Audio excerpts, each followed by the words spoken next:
വിടുവാർത്തകളിലേക്ക് നടി ഹണി റോസിന്റെ പരാതിയിൽ രാഹുൽ ഈശ്വറിനെ പ്രതി ചേർത്തിട്ടില്ലെന്ന് പോലീസ്. രാഹുലിനെതിരെ കേസെടുക്കണമോ എന്നതിൽ പ്രാഥമിക അന്വേഷണം നടക്കുകയാണെന്ന് ഹൈക്കോടതിയിൽ നൽകിയ റിപ്പോർട്ടിൽ പറയുന്നു.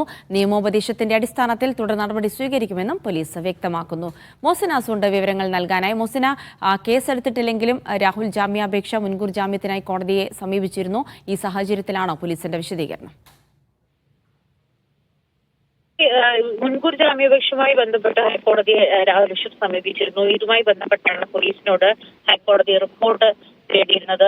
ഇതുമായി ബന്ധപ്പെട്ടാണ് ഇപ്പോൾ സെൻട്രൽ പോലീസ് റിപ്പോർട്ട് നൽകിയിരിക്കുന്നത്. നിലവിൽ രാഹുൽ ഈശ്വറിനെതിരെ കേസ് രജിസ്റ്റർ ചെയ്തിട്ടില്ല, പ്രതി ചേർത്തിട്ടുമില്ല. അതുകൊണ്ട് തന്നെ കേസെടുക്കണമെന്ന കാര്യത്തിൽ പ്രാഥമിക അന്വേഷണം നടന്നു വരുന്നതേ ഉള്ളൂ. നിയമോപദേശത്തിന്റെ അടിസ്ഥാനത്തിൽ തുടർ നടപടി സ്വീകരിക്കുമെന്നാണ് ഹൈക്കോടതി നൽകിയ റിപ്പോർട്ടിൽ പോലീസ് പറയുന്നത്. എന്താണെങ്കിലും ഹണി റോസിനെതിരായ പരാമർശത്തിൽ കേസെടുക്കണമെന്ന ആവശ്യം ആണ് ഉണ്ടായിരുന്നത്. എന്താണെങ്കിലും നിലവിൽ മുൻകൂർ ജാമ്യാപേക്ഷയുമായി ബന്ധപ്പെട്ട പോലീസിന്റെ റിപ്പോർട്ട് കൂടി പരിഗണിച്ച ശേഷമായിരിക്കും കോടതി മുൻകൂർ ജാമ്യാപേക്ഷയിൽ തീരുമാനമെടുക്കുക.